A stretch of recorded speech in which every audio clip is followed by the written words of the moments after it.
얼마 전 10대 청소년들이 사냥하자고 작당한 후에 8살밖에 되지 않은 아이를 유괴하여 무참히 살해한 사건의 어머니가 자신의 말에 귀를 기울여 달라고 호소했습니다.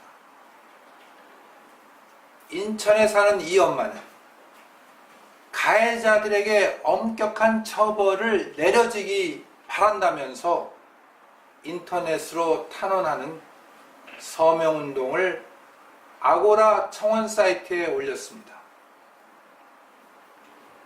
피해자가 자기의 목소리를 들어달라고 애타게 호소한 것입니다.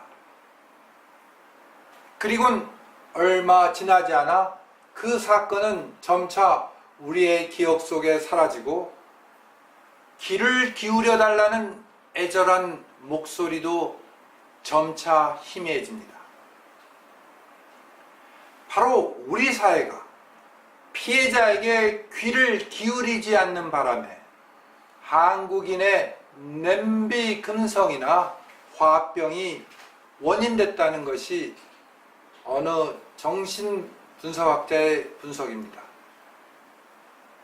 한국의 냄비 근성이 문제다. 한국인 상당수가 화병에 시달린다. 심지어 화병은 한국 여성에게 나타나는 우울증의 한 종류로까지 분류되어 정신질환 진단 및 통계 편람 DSM이라고 하는데요. 이 DSM에도 올랐습니다. 정치가들은 이런 냄비 근성을 적절히 이용합니다. 시간이 지나면 한국 사람을 잘 잊는다는 주장에 근거하여 그때만 넘기고 그러면 된다고 생각하고 일단 일을 저지르고 맙니다. 실제 우리 언론도 검찰에 끌려가는 재벌 총수는 열심히 보도하지만 결국 그 재벌에게 법원이 어떤 처벌을 내렸는지는 되게 보도하지 않습니다. 물론 언제 출감했는지, 아직 감옥에 있는지에 대해서도 마냥 침묵합니다. 그러나 말이죠. 한국인의 화병은 고질적으로 축적된 충격에 대한 집단 기억이며 이는 대개 해결되지 않은 미제 사건으로 남기 때문에 집단 트라우마로 오래오래 남습니다. 그게 역사적으로 쌓이고 쌓인 것이 한이고, 한은 우리 전통 예술의 테마 중 빼놓을 수 없는 하나입니다. 그런데 냄비 근성과 화병은 동전의 양면이라는 놀라운 사실. 어떻게 냄비 근성과 화병이 같은 뿌리를 갖고 있다는 말입니까? 일제강점기, 분단, 전쟁, 독재 같은 고난의 현대사 속에서 한 사람 한 사람이 받은 트라우마가 반복되고 중첩돼 집단의 트라우마로 굳혀졌고 그 결과가 바로 냄비 근성이고 동시에 화병 같은 증상으로 나타난 것입니다. 냄비 근성과 화병, 얼핏 보면 아주 다른 이야기 같은데 그 뿌리는 같고 아울러 한국인의 냄비 근성과 한국 문화의 한이 결국 뿌리는 같다는 이야기. 결국 역사에서 피해자의 이야기에 귀를 기울이지 않고 피해자의 억울함이 해결되지도 또한 들려지지도 않기 때문에 냄비 근성과 한의 문화를 낳았다는 이야기가 됩니다. 그렇다면 어떻게 집단적 충격에 의한 집단의 트라우마를 고칠 수 있을까요? 이미 답은 내려져 있습니다. 무엇보다도 피해자의 이야기를 들어주는 것부터 시작해야 치유가 시작된다는 것입니다.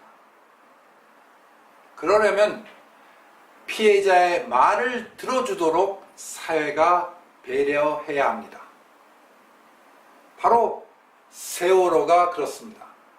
세월호 참사가 일어난 후 피해자 가족이 가장 크게 분노한 이유가 자신의 경험, 자신의 증언이 매체를 통해서 그대로 외부인에게 전달되지 않았기 때문입니다. 우리 중에 누군가 이야기하고 싶은 사람이 있다면 그냥 이야기하도록 배려하고, 만약 울고 싶은 사람이 있다면 그냥 울도록 배려해야 합니다. 절대로 하지 말라고 말하면 안 됩니다. 이렇게 피해자의 말을 있는 그대로 들어주려는 노력이 개인적 배려의 차원이 아닌 사회적 배려의 차원에서 이루어져야 합니다. 피해자의 말을 듣는 것은 매우 고통스럽습니다. 성공 스토리는 마냥 즐겁습니다. 요즘 고통 자체를 기피하는 우리 문화 환경에서는 더욱 그렇습니다. 그런데 우리나라 역사 100년은 몽땅 고통의 역사라고 말해도 될 정도입니다. 한석헌 선생이란 분이 우리 민족의 역사를 한마디로 고난의 역사라고 표현한 적도 있습니다. 그래서 상처투성인 이야기가 너무나 많습니다. 더욱이나 그 같은 고통의 이야기를 들어주지도 또한 들려주지도 않으려는 경향이 점차 강해집니다. 세월호 피해자의 강요된 침묵 역시 마찬가지 맥락이고 어쩜 그 같은 문화의 축적이 낳은 결과일지도 모릅니다. 끼워주지 않는 사회를 향해 목소리를 내는 것은 이제 많이 보편화됐지만 아직도 사회가 상처 입은 사람의 입을 강제로 틀어막으려는 시도가 여전합니다. 당연히 사람들은 무력감을 느낄 수밖에 없습니다. 당사자인 피해자도 물론이지만 그 주위의 사람들 역시 피해 사실에 대해 침묵으로 일관하는 사회를 보며 무력감을 느낍니다. 이같이 무력감을 느끼는 일이 반복되었고 어느새 그 상처가 일종의 집단 정서가 되어버린 것입니다. 세월호 가족의 분노는 그래도 나온 편입니다. 소셜 미디어란 게 있어 그 고통스러운 이야기들은 그런대로 널리 그리고 빠르게 전달되었으니까요.